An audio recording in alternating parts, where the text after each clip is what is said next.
안녕하십니까. 셰프 팩토리의 강민구입니다. 한식 식품위생 중에서 보건위생 부분을 공중보건으로 별도 편제해서 세 번째 시간을 갖도록 하겠습니다. 1번 문제부터 들어가겠습니다. 다음 중 세계보건기구의 주요 기능이 아닌 것이 뭐냐 라고 물어봤네요. 세계보건기구는 WHO라고 얘기하죠. 월드 헬스 오르가나이제이션 해서 각 개인의 정신보건 향상을 도모한다.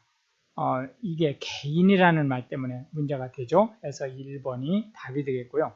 전문가를 파견해서 기술 자문을 하거나 지원을 한다. 맞는 말이죠.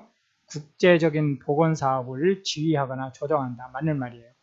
회원국에 대한 정보 및 자료를 제공한다. 맞는 말이 되겠습니다. 2번으로 넘어가겠습니다. 다음 중 구루병 예방 효과가 가장 여기 효과와네요. 효과와 가장 관계가 깊은 전자파가 뭐냐라고 물어봤네요. 이거는 자외선이 되겠습니다. 적외선, 라디오파, 가시광선 모두 다 전자파에 해당되는 거죠. 우리가 햇빛 그러면은 다 전자파로 보시면 되겠습니다. 이 중에서 라디오파가 가장 파장이 길죠. 그 다음에 이제 적외선, 그 다음에 가시광선, 그리고 자외선이 파장이 가장 짧은 거다라고 이제 보시면 되겠습니다. 3번 문제로 넘어가겠습니다. 다음 중 자외선의 인체에 대한 설명으로 틀린 것이 뭐냐라고 물어봤네요. 혈압 강화작용을 한다. 맞는 말이에요. 피부암을 유발하기도 하죠. 안구진탕증을 유발하는 것은 조명이 좀 어두컴컴하거나 또는 뭐 형광등 같은 게 이제 깜빡깜빡하는 거 이런 것을 통해서 이제 유발하는 거고요. 골연화증을 예방할 수 있다. 이 골연화증이나 구루병을 그 병 자체는 다른 거지만 원인이 같기 때문에 같은 거로 보셔도 됩니다. 아기들은 주로 이제 구루병에 걸리는 거고요. 어른들은 골연화증에 걸린다. 이렇게 이제 보시면 되겠고요. 자외선이 바로 구루병이나 골연화증을 예방한다라고 보실 수가 있겠습니다. 4번 문제로 넘어가겠습니다. 다음 중 이산화탄소를 실내 공기 오염 지표로 삼는 가장 주된 이유가 뭐냐라고 물어봤네요. 이거는 4번이 답입니다. 실내 공기 조성의 전반적인 상태를 알기 쉽기 때문에 그런 거죠. 일산화탄소로 변하기 때문도 틀린 말이고요. 산소량과 반비례한다. 틀린 말이고, 유독성이 강하기 때문에 이산화탄소는 독성이 없어요. 다 틀린 말입니다. 이건 설명이 필요 없이 다 틀린 말이에요. 5번 문제로 들어가겠습니다. 다음 중 무색, 무치, 무자극성 기체로 산소와 헤모글로빈 점유를 다투어 선점함으로써 치명적인 결과를 초래하는 것이 뭐냐라고 물어봤네요. 이거는 일산화탄소가 되겠습니다. 일산화질소는 이제 나중에 그 자만병이라든지 이런 데하고 관련된 부분으로 이제 보시면 되겠고요.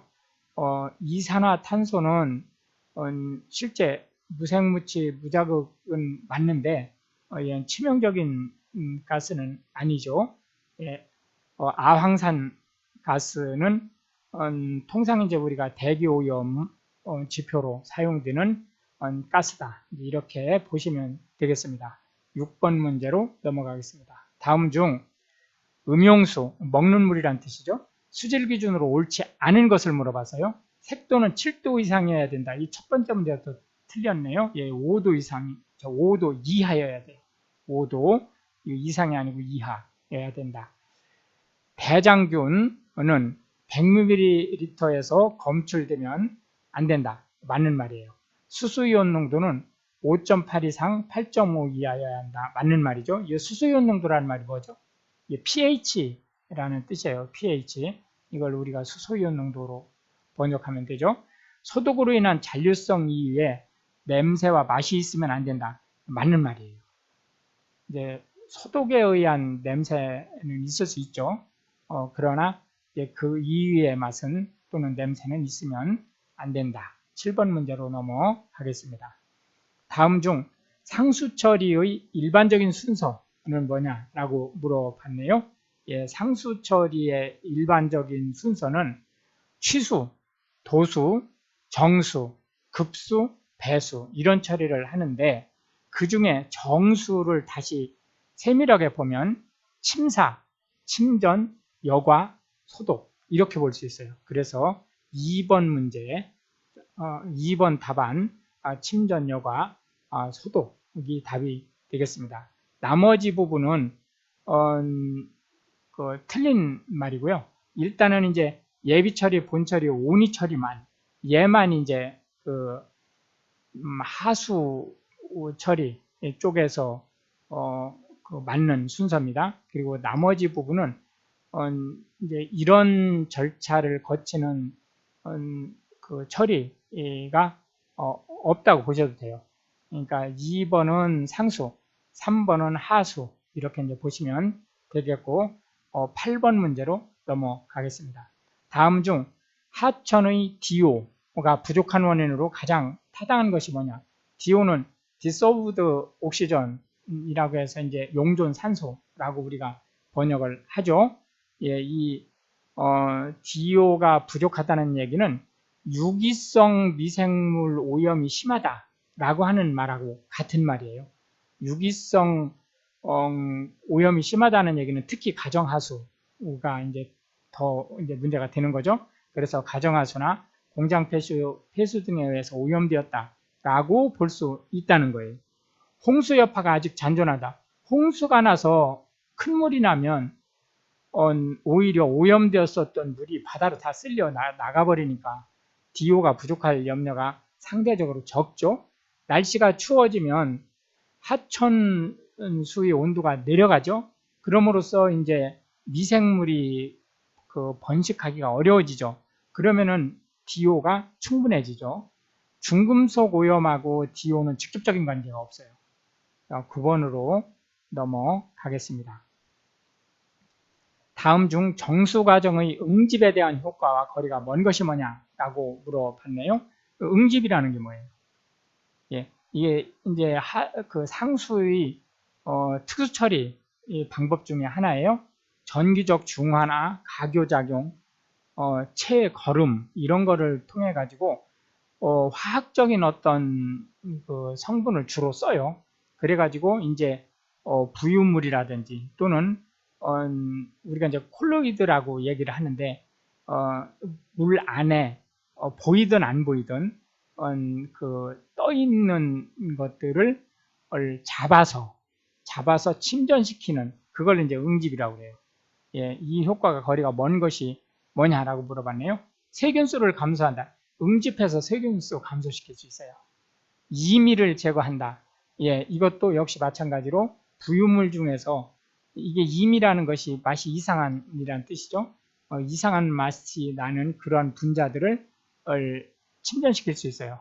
침전 잔유물을 제거하는데 역시 마찬가지로 소용될 수 있죠. 왜냐하면 응집시켜가지고 가라앉힌 다음에 물은 빼고 밑에 슬러지만 걷어내는 거니까요.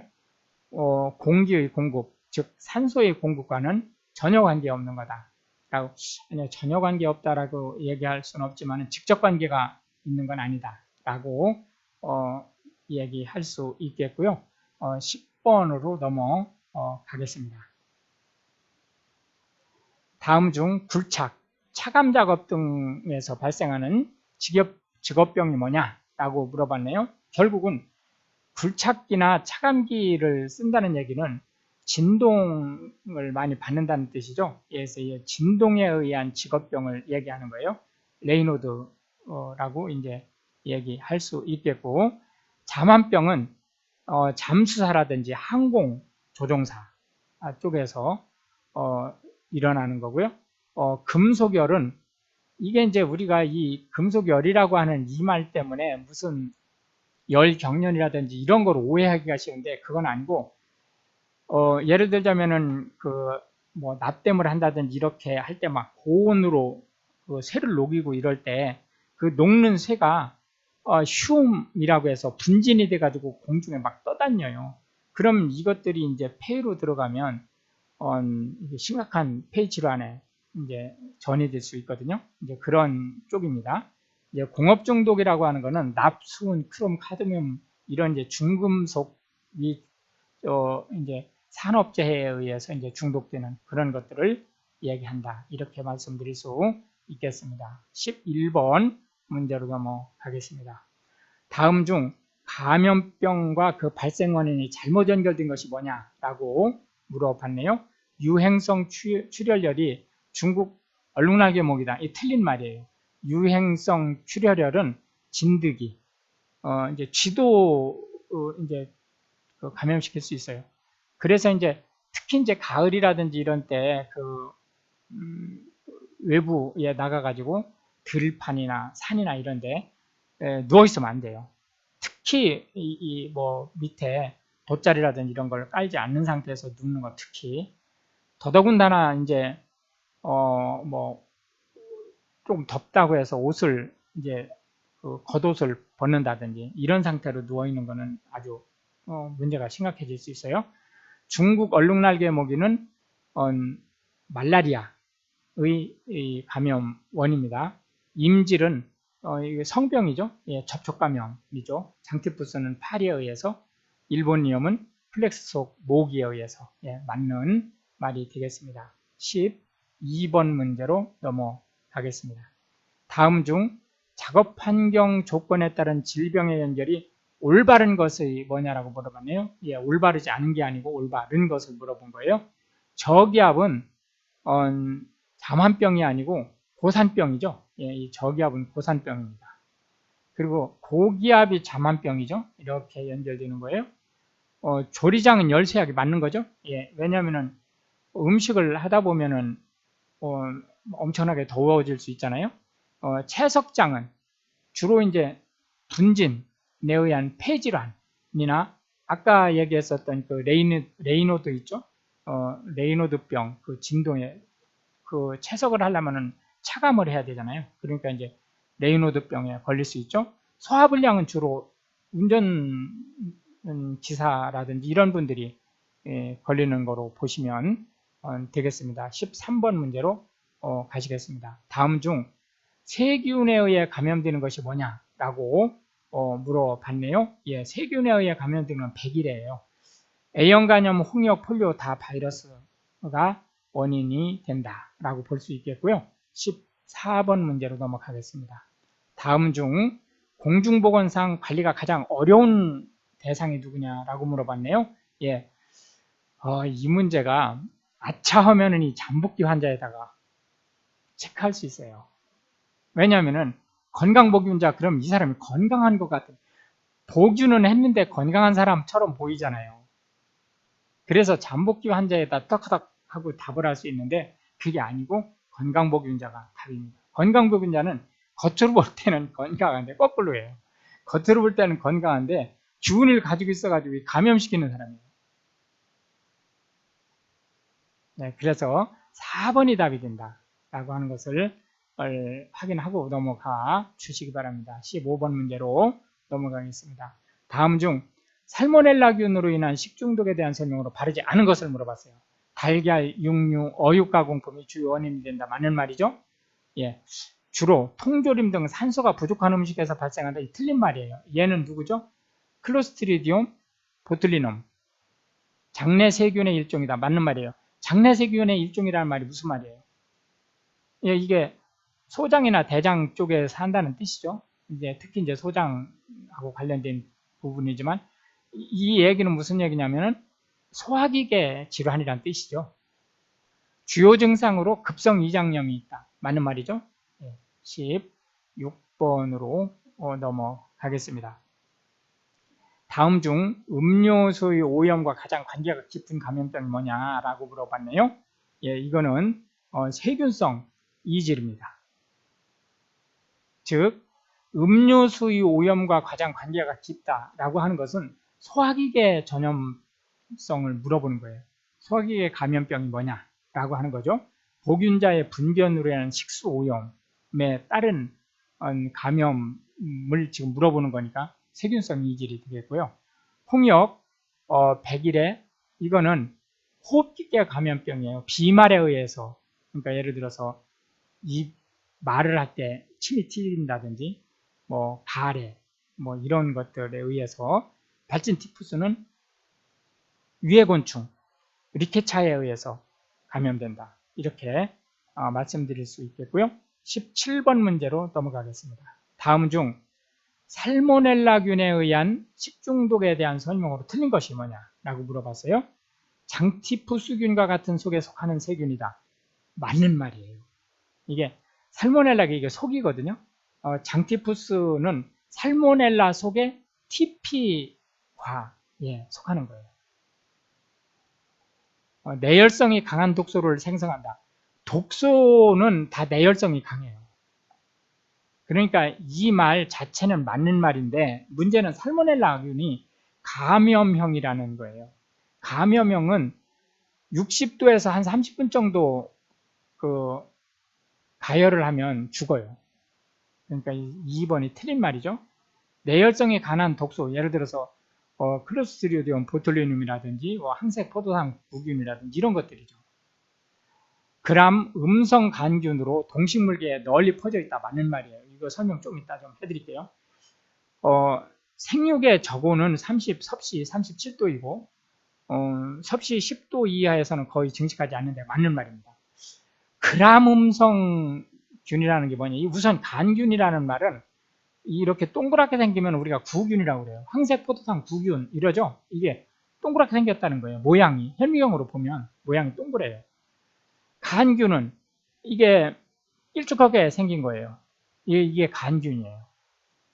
그럼 그람 음성균이라고 하는 것은 뭐냐면 모든 미생물은 특히 세균이죠. 특히 세균은 그람이라는 사람이 발명한 염색법에 의해서 염색을 할 수 있어요.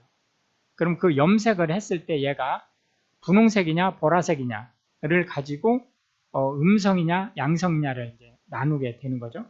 그러면은 이제 통상적으로 이 세포막이, 그러니까 세포벽이죠. 세포막이보다는 세포벽이 두꺼운 애들은 이제 보라색으로 그냥 남아 있는 상태고, 얇은 애들은 이제 핑크색으로 변하죠. 이제 그거에 따라서 이제 세균을 나눌 수 있는 거예요. 그래서 이제 그람 음성균이냐 양성균이냐라고 이제 해서, 예를 들어서 이제 핑크는 뭐 양성균이고 보라색은 뭐 음성균이라든지 이런 식으로 해서 이제 구분을 해서 지금 현재 무슨 균에 의해서 식중독이 걸렸는지를 체크하는 그 방법 중에 하나다라고 이제 말씀을 드릴 수가 있겠습니다. 18번 문제로 넘어가겠습니다.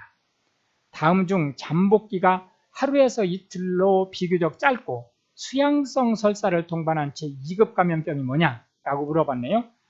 예, 이거는 답이 콜레라입니다.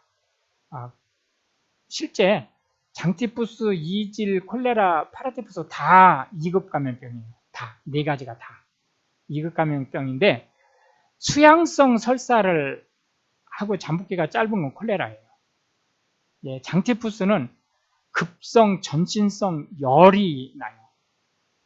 세균성 이질은 발열, 점액성 혈변을 봐, 피똥을 누는 거예요. 파라티푸스는 장티푸스하고 비슷해요. 외관상 장티푸스, 이거 일반인은 장티푸스와 파라티푸스를 구분하지 못합니다. 19번으로 넘어가겠습니다. 다음 중 검역 감염병과 거리가 먼 것이 뭐냐라고 물어봤네요. 이 검역 감염병은 문제 많이 안 나요. 그러니까 그냥 참고만 하세요. 제가 메모를 좀 해왔는데 이제 불러드릴 테니까요. 그냥 참고만 하세요. 콜레라, 페스트, 황열, 중증 급성 호흡기 증후군, 메르스라고 하는 거죠. 조류 인플루엔자, 인체 감염증, 신종 인플루엔자 감염증, 이런 것들이 이제 대상이 된다라고 얘기할 수 있겠습니다. 여기서 실제 답은 이제 인플루엔자가 되겠죠. 콜레라, 페스트, 황열 이런 것들이 검역 감염병과 직접 특히 제일 중요한 요소 중에 하나예요. 이거는 기억을 하고 계시면 나요. 검역 감염병이 문제는 많이 안 나는데 이 콜레라, 페스트, 황열은 아주 중요한 요소이기 때문에 뭐 일부러 암기는 안 하더라도 그 눈으로 봤었던 거는 기억을 할 수 있는 정도로 해주시기 바랍니다. 20번 문제로 넘어가겠습니다. 다음 중 먹는 물 소독을 위한 염소 소독으로 사멸되지 않는 제2급 감염병이 뭐냐라고 물어봤네요. 예, 이거는 이제 답이 A형 간염이 되겠습니다. A형 간염은 실제 얘가 우리가 그 수돗물 주로 염소 소독을 하는 거죠. 이 염소에 대한 저항성 때문에 그 발응을 하는 그런 아주 특이성이 있어요. 그렇기 때문에 이제 A형 간염이 답이 되겠고요. 이거는 큰 설명이 필요가 없다. 이제 이렇게 보시면 되겠고 21번 문제로 넘어가겠습니다. 다음 중 감염병과 그 감염병의 감염 경로의 연결이 바르지 않은 것을 물어봤어요. 예, 폴리오. 얘는 소화기계 감염병이에요. 폴리오는 우리가 소아마비라고 하는 거예요. 그렇기 때문에 얘는 비말에 의한 거고요. 공기에 의한 게 아니다. 공기에 의한 거는 호흡기계 질환이에요. 폴리오는 소화기계 질환이다. 이렇게 이제 말씀드릴 수 있겠고, 결핵은 개달물. 이 개달물이 뭐예요? 개달물이. 개달물은 환자가, 보균자가 사용하던 물건, 뭐 예를 들어서 뭐 잠자리, 침대라든지 이런 거를 비롯해서 뭐 손수건이라든지 이런 것들을 개달물이라고 그래요. 파상품은 토양에서, 성병은 직접 접촉함으로써 맞는 말이죠. 예, 22번 문제로 넘어가겠습니다. 다음 중 돼지고기를 설익혀 섭취함으로써 감염될 수 있는 것이 뭐냐라고 물어봤네요. 예, 이건 산모충이 되겠습니다. 아나사키스는 해양 어류, 간흡충은 민물 어류, 편충은 분변으로 오염된 채소. 예, 이런 것들이 이제 답이 원인이 되겠고요. 23번 문제로 넘어가겠습니다. 다음 중 세계보건기구 감시 대상 감염병이 아닌 것을 물어봤네요. 예, 이거는 예, 맞습니다. 예, 감염병이 아닌 것을 물어봤어요. 이건 탄저입니다. 탄저. 두창 웨스트 나일열, 폐렴형 패스트. 이거는 다 WHO에서 감시하는 대상 감염병이 되고요. 탄저가 아니다. 이제 이렇게 말씀드릴 수가 있겠습니다. WHO 감시 대상 감염병도 불러드릴까요? 일단 불러는 드릴게요. 두창, 폴리오, 신종인플루엔자, 사스, 콜레라, 페스트, 황열, 바이러스성 출혈혈, 웨스트 나일열, 이런 것들이 이제 WHO에서 감시 대상으로 정한 감염병이다. 이렇게 보실 수 있겠고요. 24번 문제로 넘어가겠습니다. 다음 중 생후 가장 먼저 예방접종을 실시하는 감염병이 뭐냐? 이것도 이제 틀리기가 쉬워요. 이게 왜 그러냐면 애기 하면은 백일해 이런 거를 생각하잖아요. 그러니까 이런 데다가 답을 할 수가 있어요. 백일해나 홍역에. 그리고 이제 어렸을 때 우리가 초등학교 때 결핵 BCG를 맞았거든요. 어른들은.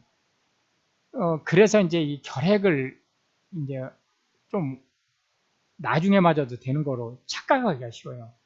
근데 답은 일단 B형 간염이거든요. 얘는 생후 2주, 예, 가장 먼저 맞는 거예요. 그리고 이제 결핵은 생후 4주, 예, 맞는 거예요. 이게 BCG가 생후 4주에 맞는 겁니다. 그래서 B형 간염 다음에 결핵을 맞는 거예요. 만약에 B형 간염이 예문에 없다, 그러면 결핵을 답하셔야 되는 거예요. 25번 문제로 넘어가겠습니다. 다음 중 필수 예방접종 대상 감염병이 아닌 것이 뭐냐라고 물어봤어요. 예, 이것은 너무 어려운 문제이기 때문에 그냥 스트레스 받지 마세요. 그냥 한번 이런 문제도 있구나, 있을 수 있구나 라고 하는 정도로 그냥 보세요. 이게 이제 답이 두창이에요. 천연두. 이 천연두는 WHO에서 공식적으로 지금 없어진 병이라고 하기 때문에 이게 필수 감염병이 될 수 없죠. 인플루엔자가 필수 예방접종 대상이에요. 이게 지금 이제 여러 차례 그 문제를 통해서 인플루엔자가 제일 좀 가벼운 것처럼 그렇게 이제 인식되기가 쉬운 상황인데, 실제로는 인플루엔자도 필수 예방접종 대상이다라고 하는 것을 말씀드리고요. 어차피 이제 불러드린 김에 필수 예방접종 대상도 좀 불러드릴게요. 디프테리아, 폴리오, 소아마비라는 거죠. 예, 백일해, 홍역, 파상풍, 결핵, 비형간염, 유행성 이하선염. 유행성 이하선염이 뭐예요? 뭐 잘난 척 하는 말인데 볼거리라는 거예요. 풍진, 수두, 일본염, B형 헤모필러스 인플루엔자, 폐렴구균, 인플루엔자, A형 간염, 사람 유두종 바이러스 감염증, 이런 것들이 필수 예방접종 대상이다, 이렇게 볼 수 있겠고요. 이렇게 해서 이제 25문제를 모두 풀었고, 다음번에 공중보건으로 이제 별도 지금 편성한 식품위생 중에서 보건위생 관련된 거 기출문제 4번째 마지막 회차를 진행하도록 하겠습니다. 오늘도 고생 많으셨습니다. 감사합니다.